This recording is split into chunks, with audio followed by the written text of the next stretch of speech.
मोदी के परिवार का पोस्टर जारी किया है। यहाँ की उम्मीदवार, उन्हें गंभीरता समझनी होगी। ये देश का चुनाव है और मंडी के लोग उसे अपना सांसद चुनेंगे जो मंडी की आवाज, हिमाचल की आवाज दिल्ली तक पहुंचाए। दिल्ली की सत्ता को हिलाने का दम मंडी के सांसद में होना चाहिए। मंडी लोकसभा के लोगों के हक और अधिकारों को छीनकर लाने का दम होना चाहिए। लोकसभा का चुनाव गंभीर चुनाव है। ये कोई 3 घंटे की फिल्म नहीं है जिसकी शूटिंग की 10 कट अनकट कट करके 3 घंटे की मूवी रिलीज कर दी और फ्लॉप होगी तो कोई बात नहीं। यहां अगर ये 3 घंटे की मूवी नहीं, ये चुनाव है, ये भविष्य है। पूरे मंडी के भविष्य 5 साल का तय करेगा। यहाँ पर कट अनकट नहीं होगा। यहाँ पर मूवी फ्लॉप हो सकती है लेकिन मंडी फ्लॉप नहीं हो सकता है।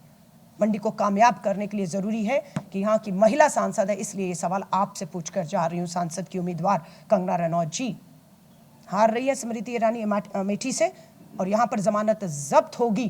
कंगना रनौत अगर इस पे चुप रहोगी तो, जमानत हार रही हो पर जमानत जब्त होगी कि एक बेटी होकर, ये भी किसी की बेटियां थी जो न्याय मांग रही हैं और भाजपा ने बेटी बचाओ के नारे के तहत आज ये किया है।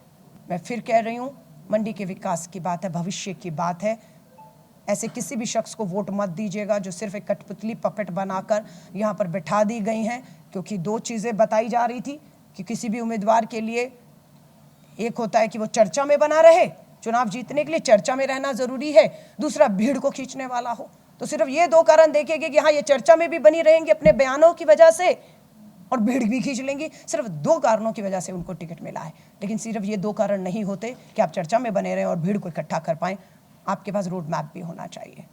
इन 150 दिनों में 25 से 27 राज्यों के दौरे से मैं विश्वास से कह सकती हूँ कि पूरे देश में कहीं पर भी भाजपा और मोदी की लहर नहीं है।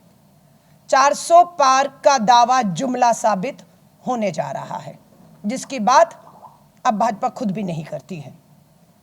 देश में अगर आप बात करेंगे, कांग्रेस और इंडिया अलायंस पूरी मजबूती से 6 चरणों के चुनाव को कामयाबी से पूरा करके लोगों के मुद्दों को केंद्र में रखने में कामयाब हुई और भाजपा जिसमें घिरती हुई दिखी है। मैं आम आदमी पार्टी की भी विधायक रही। स्वाति मालीवाल को मैं निजी तौर पर जानती हूँ। स्वाति मालीवाल दिल्ली महिला आयोग की 10 साल अध्यक्ष रही, राज्यसभा सांसद है, बहुत ही पढ़ी लिखी सशक्त महिला है। कानून के अपने हक अधिकारों को लेना न्याय कैसे होगा जानती है और मुझे पूरा विश्वास है स्वाति मालीवाल के साथ न्याय हो जाएगा। स्वाति मालीवाल की जैसी जानकारी आई, महिला आयोग सक्रिय हो गया।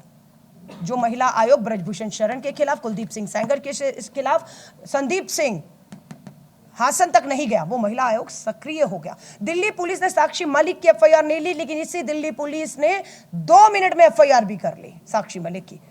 2 मिनट क्या, 2 दिन के अंदर अपराधी भी गिरफ्तार हो गया। साक्षी मलिक का आरोपी गिरफ्तार है, लेकिन ब्रजभूषण शरण नहीं है। तो अगर आप मुझसे पूछेंगे तो मुझे स्वाति मालीवाल से ज्यादा चिंता आज साक्षी मलिक की है, मणिपुर की आदिवासी बेटियों की है, बिल्किस बानो के 11 बलात्कारियों को रिहा करके लड्डू और हार डलवाकर उसके साथ अन्याय करने वालों की मुझे चिंता है। मुझे चिंता उन बेटियों की है जिनमें भाजपा में बैठे सांसद या उन्हें संरक्षण प्राप्त नेता से न्याय नहीं मिल रहा, मुझे उनकी चिंता है और हम उसकी लड़ाई लड़ेंगे। उम्मीद है स्वाति मालीवाल के साथ कंगना रनौत प्रज्वल रेवन्ना को वापस लाने की मांग करेंगी।